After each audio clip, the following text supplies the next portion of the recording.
On this adventure, we head to what's considered to be Snowdonia's last remaining wilderness, a place regularly compared to the Scottish Highlands because of its rugged and secluded nature. We take on Rhinog Fach, climbing up its boulder-strewn slopes to find a perfect pitch atop the king of the Rhinogs.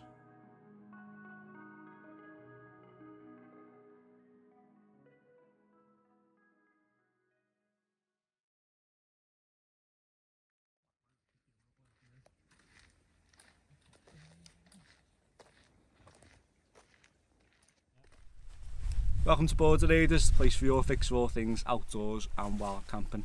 Now, myself, Keith and Greg are back out today and we're in Snowdonia, or the area to give it its official name. We're in an area known as the Rhinog Fach, which is one of the less visited areas in Snowdonia, and it's known to be one of the most rugged landscapes in the UK, likened to the Scottish Highlands, which tells you everything you need to know about the characteristics of this place. It's reportedly not particularly accessible, and I'm expecting once we get off this path there's going to be a lot of off-piste walking. Now if you look behind me, this is Rhinog Fach, and despite not being the tallest mountain in the range, it's known as the king of the Rhinogs because of its rugged characteristics. So the plan is to actually camp on top of this tonight, but instead of heading straight up, what we're going to do is we're going to follow the path around and make our way around the mountain, make our way to Llyn Hywel. We're going to get a bit of water, a bit of food on board before making our way up and hopefully finding a nice pitch.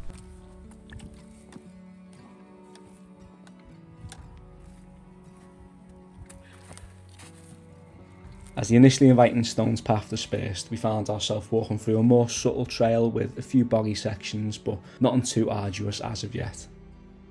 Now, as a lot of the area seems to be, the area was heavily clad in heather, and I'd imagine this to be a great spot during the summer months when its purple flowers are in full bloom and colouring the marshy landscape. So this path we're on is named Bwlch Drws Ardudwy, or the Gateway Pass through Ardudwy, which essentially passes through the valley. The trail links the village of Bwlch to Cwmhosan, the valley which lies between the Rhinog Fach and the Irish Sea. Soon enough we reached our first milestone of the journey, the cairn signifying the summit of the mountain pass, where we got a preview of Rhinog Fach up close.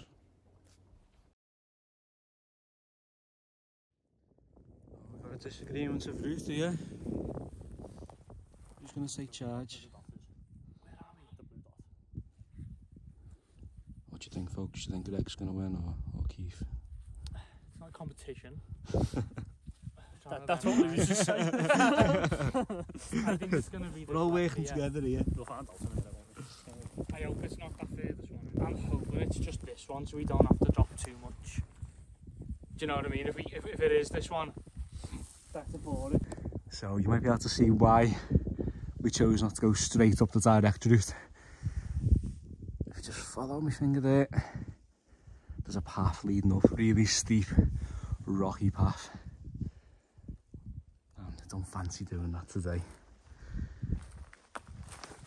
Much rather, after a simpler walk, we can make our way around to the Llyn. And it just means we can get a bit of water then as well. See the style there? Yeah. Oh, nice. Style just about 200 metres ahead. Came at a good time really, because this was starting to get a bit slow going, weren't it? Just navigating your way between these boulders, but yeah, just gonna open it out a bit flat, pop over the stile, and then we should make our way up then and slowly get to Llyn Hywel. So yeah, let's crack on. Tell you what, that's bit of a tricky customer, that. Just rock down it in, yeah.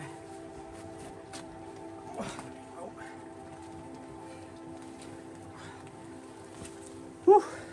Staying parallel to the wall and navigating its accompanying boulders, we were led to a large flat wetland known as the Pass of the Sun, due to the fact that other parts of the pass get very little light in comparison to this more open space. We spotted a few abandoned animal pens from the time when cattle would inhabit and graze on the wetland, with the imposing Rhinog Fach keeping a close watch.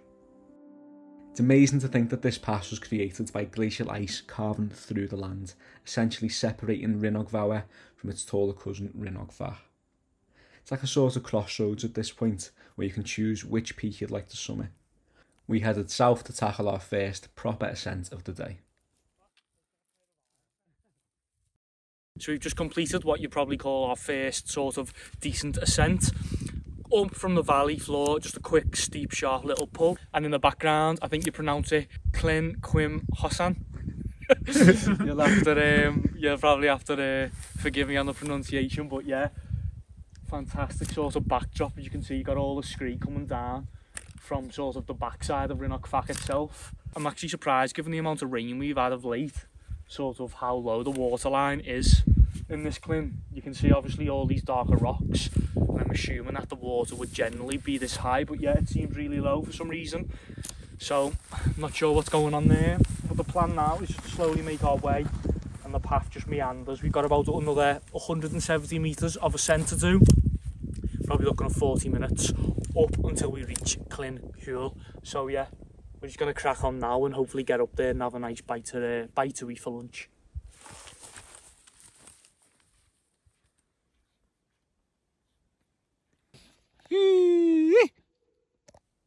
Go on.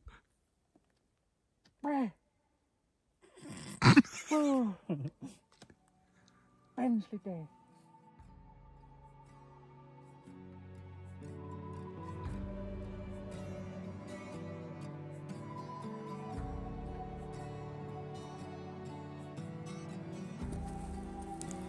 Hiking this section, it was evident that this area of the Arduvy is frequented much less than others. We didn't have much company at all, and it did feel particularly isolated and quiet. Soon enough, Llyn Hywel was revealed to us in all its beauty, and it was a truly tranquil scene. Seemingly protected from any sort of wind, the water looked like glass, showcasing a perfect and still reflection of the surrounding land. In summary, a perfect place for a break and some well-deserved lunch. Throw my jacket on. Cold quick, don't you, when you stop? What do you want? Wrap? A wrap. If you shake the, if you take the filter out. I've just done that. You just done that? So Greg's filter, what one is it? Catadine. Oh yeah. Beefy. Can be prone to clogging up if you don't regularly clean them.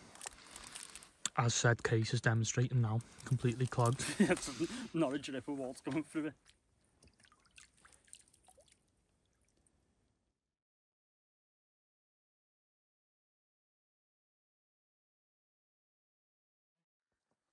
Oh yeah, there's a pot. Making it hard for yourself for YouTube. Do a big grills and be like that. This is really inhospitable terrain now. Morale was low. That's just what I needed. Slippy there, isn't it? Yeah, it's a bit slippy. Slippy.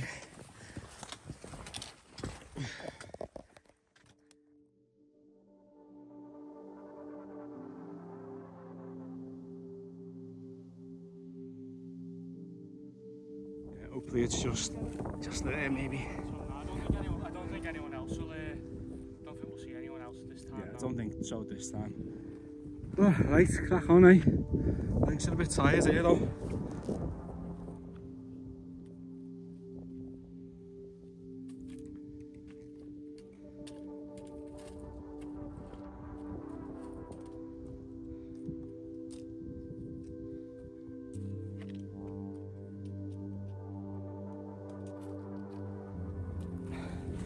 So we just got up to that plateau that we pointed out a second ago, and it isn't nowhere to camp. We're hoping it's going to be this video. If there's no pictures up there, I think what we're going to have to do is drop down a little bit. There's a few spots a bit lower down, so yeah, I think we'll have to do that, but I'm knackered now. It's been tough this last push. Calves are killing. As you can see, the clag's really coming in now as well. Always the way, isn't it? You get to the top, we're hoping to get all those views, but yeah, it's moving in pretty quickly. Ah well, just one of them, innit? With the clag moving in, we pushed on, hoping that we had pinpointed our spot correctly to avoid having to clamber back down the steep rock to our secondary, less ideal choice. As you can see, it was a really rugged section with a little bit of scrambling and even having to use our hands at points just to climb up, but it did all pay off in the end. Right, we finally found a nice level sort of plateau that we've been looking for. We could tell by the map it was roughly about 100 metres And yeah, sure enough it was. And it's opened out. As you can see, it's not a massive plateau, but get a few tents there, easy. We'll absolutely take it, so yeah. Hopefully in the morning it clears up. So now we're here, let's just get the tents up. And then I think we've got a couple of ruby muddies to boil up, haven't we? Can't wait. So I've been complaining all day about this new rab. It's like a bit of a skull cap. It looks like a medieval peasant skull cap. But it's fantastic. It's got like this Gore-Tex infinitum wind band that goes around your ears, so that just keeps the chill off. But at the top it's really thin, and it just, when you're, you know, when it's high intensity, you're building up a sweat, it's just that right balance between keeping your head nice and warm but allowing breathability. And I thought I'd lost it, and I've been crying about it all day, and I've just put my jacket on then and it's fell out. So Swimming cap? the swimming cap, yeah. So Greg, what have you got this week then? I bought an X-Mid about 3 months ago and the weather's been shocking, so I've been able to use it. So what is it, the X-Mid Pro, which is like a... it's the DCF one. I think it only weighs about 450 gram. Yeah. A little test out tonight. Has a little feel of it at the car. It's just ridiculously light, isn't it? Yeah. So is it a single skin? Single skin, yeah. But see what the condensation's in it. It's like in it tonight. But it's long enough that I don't think I'll be touching the head end or the tail end. Yeah. If I am in my gossamer, I always get wet feet in it. And then you've got your ground sheet, so that should help with a tiny bit as well, shouldn't it? Single skins, aren't you, as well? Yeah, I use them quite a lot, so I don't think they're too bad. Yeah. If you know how to manage them and you're used to it, it is what it is.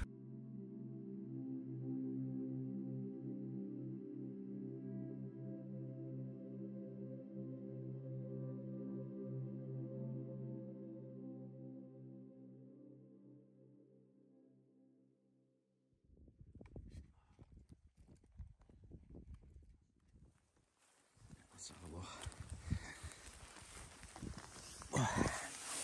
Oh, it's sound that, isn't it? Obviously a one-manner, isn't it? So it's quite narrow, but like you got good vestibule space there, haven't you? Yeah, these loads, that.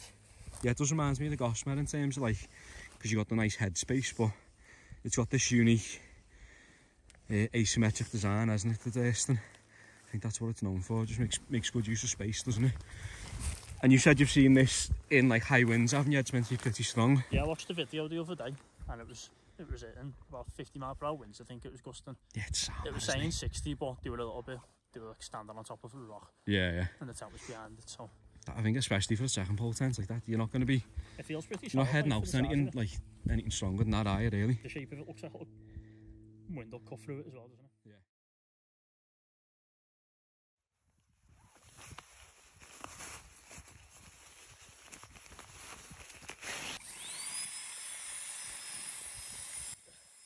So we're set up at last, sheltered from that poor weather that's come in really.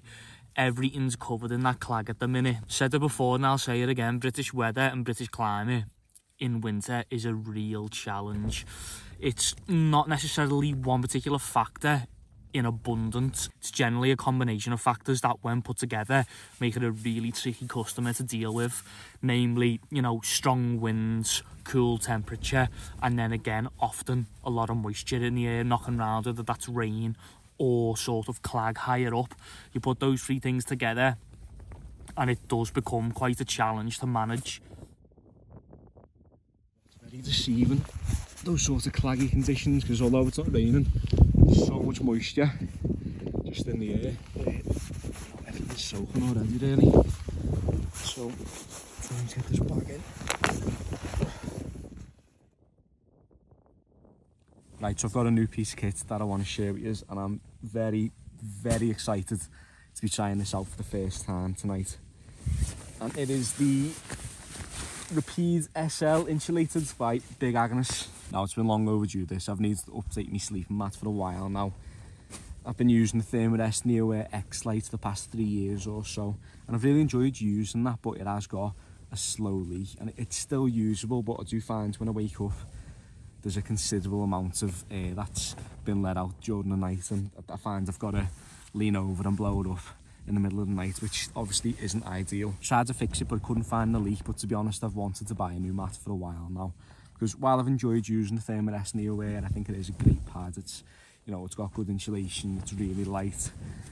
I've just found that it wasn't particularly comfy, and I am someone who struggles sleeping in general, but particularly when I come out camping. So what I wanted to do with my new mat is prioritise comfort. So after doing a little bit of research online, looking at a few reviews, it became apparent that the Rapide SL, well, it seems to be one of the most comfy mats on the market today, and there's a few reasons why that is.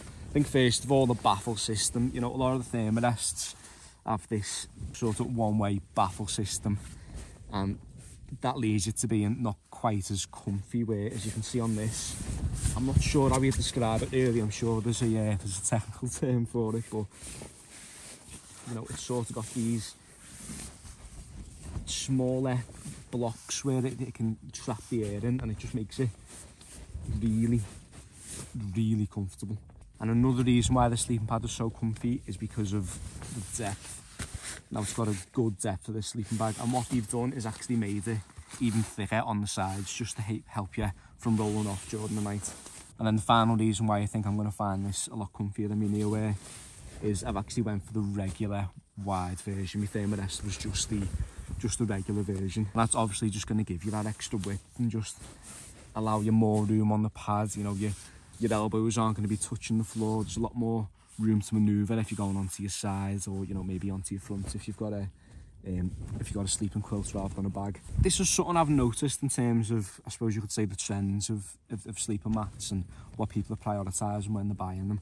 Because I've seen a lot of people with this mat, it's gaining a lot of popularity along with other mats which seem to have similar features.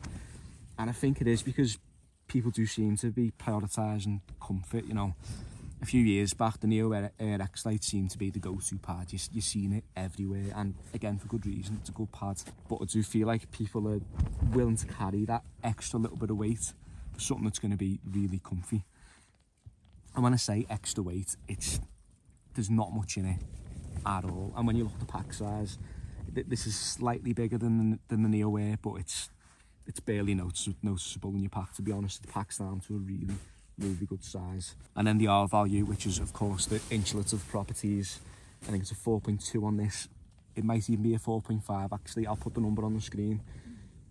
But that is the same as, and potentially better than, the Neo-Air. You know, we'll see how we get on tonight, and see if it's worth it. But I'm really looking forward to this. As I say, I don't sleep great when I'm camping, and I'm hoping this can be a factor to me having a bit of a better night. So I'll obviously sleep on this tonight, and I'll give you an update in the morning, and hopefully I've had a nice undisrupted sleep.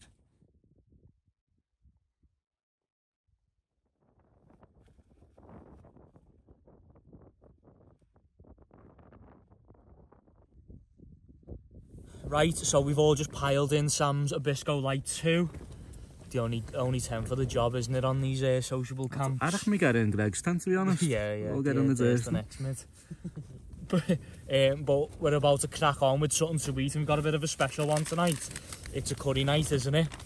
So Greg has kindly whipped up a tikka masala, and he's put it in one of the vacuum packs. So we're going to be having that. We've got some king prawns to go in it. So we've got some pilau rice to fry up in the pan, a couple of garlic and coriander mini naans to go with it. And to wash it all down, we've got a couple of Brewdog Lost Planet lagers. So we're in for a good night. We've got plenty to go at in terms of foods. And Greg's even pulled out all the stops.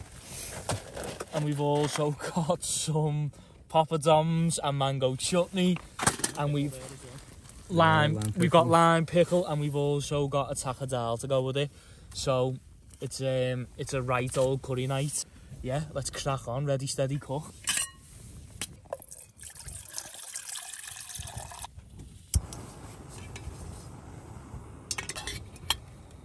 I think it's a cracking idea, though. Just having this little lip to rest the pan on. Yeah, it's great, though.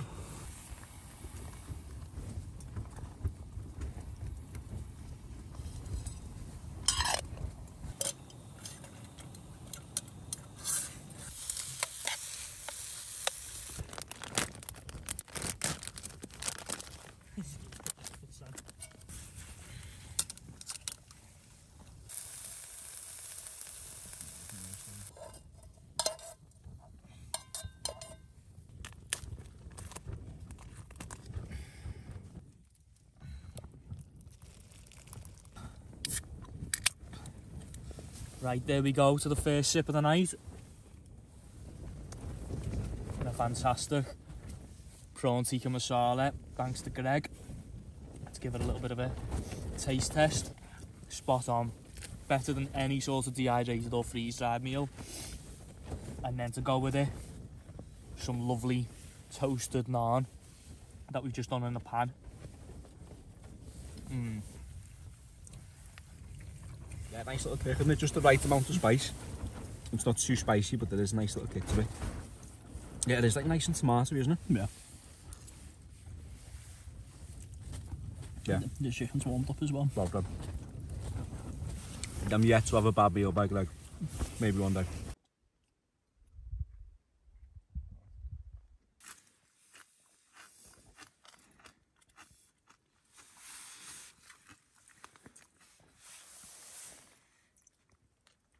After hitting the spot then, you know. After having our fill of food and knocking back a couple drinks, it was time to get in our own tents, with a light dusting of snow signifying the end to an enjoyable night.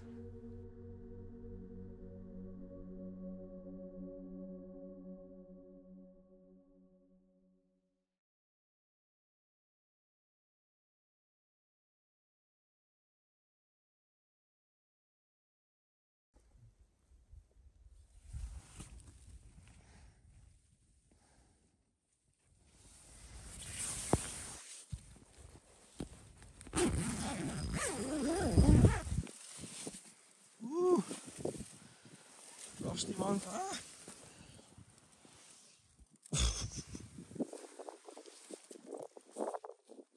That for the view this morning.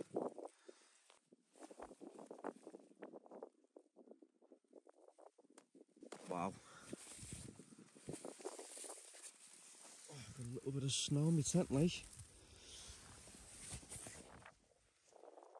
First night on the repeat. Very comfy. Yeah, It's it looks so an absolute comfy. joy, that pad, doesn't it? Honestly, it's miles away from firmness in terms of comfort. You can just enjoy your trip so much more, can't you? You wake up, you have a good night's sleep, 100%. you wake up, you're not groggy, and then you wake up to this view now, which we've been blessed with. Yeah. So after last night, we've done all that work for absolutely no reward.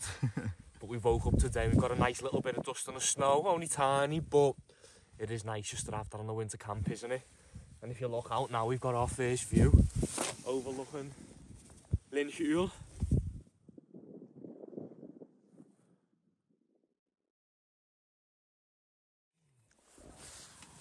Welcome to Keith's Coffee Morning.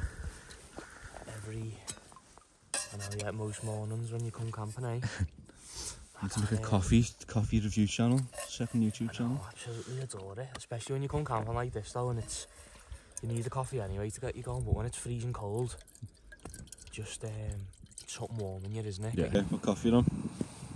New ones this time. Got gifted them for Christmas. I think they're called Artisan. A couple of different flavours. This one, we've got the smart cookie and the heroin. Yeah, cool. So, Don't do that before we're walking down that mountain. Yeah, I fancy that one today. It's so nice though. An elegant coffee laced with layers of velvety nibbed cocoa, fragrant honey and buttery biscuit.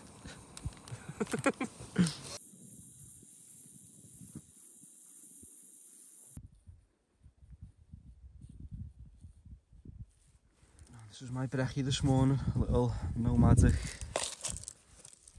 strawberry, it's like granola with yogurt. Nice healthy start to the morning, eh? No, it doesn't look bad at all, eh? So all morning the clag's been shifting really fast, coming in and out. But you can see now, you just get these fleeting moments where you can see down. And it's fantastic. Llyn Hywel in the background. Just coming in and out, you can just about see it. It's a bit smaller, frozen. Llyn Cwmhosan, I think it's pronounced. This face just coming up, this corner.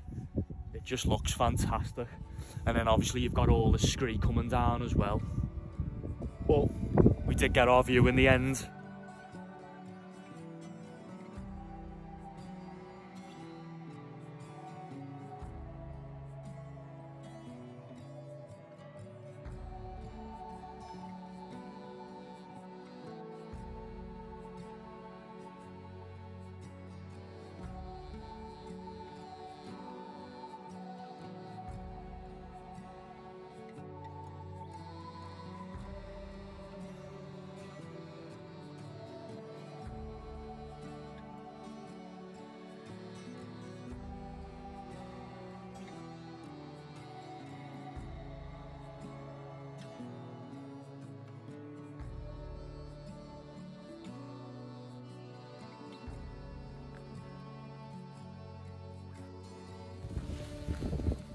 Thanks for joining us on this trip through the Rhinogs. If you enjoyed it, please do give it a like and consider subscribing if you haven't already. It really does go a long way into us growing the channel and sharing our stories with more and more people.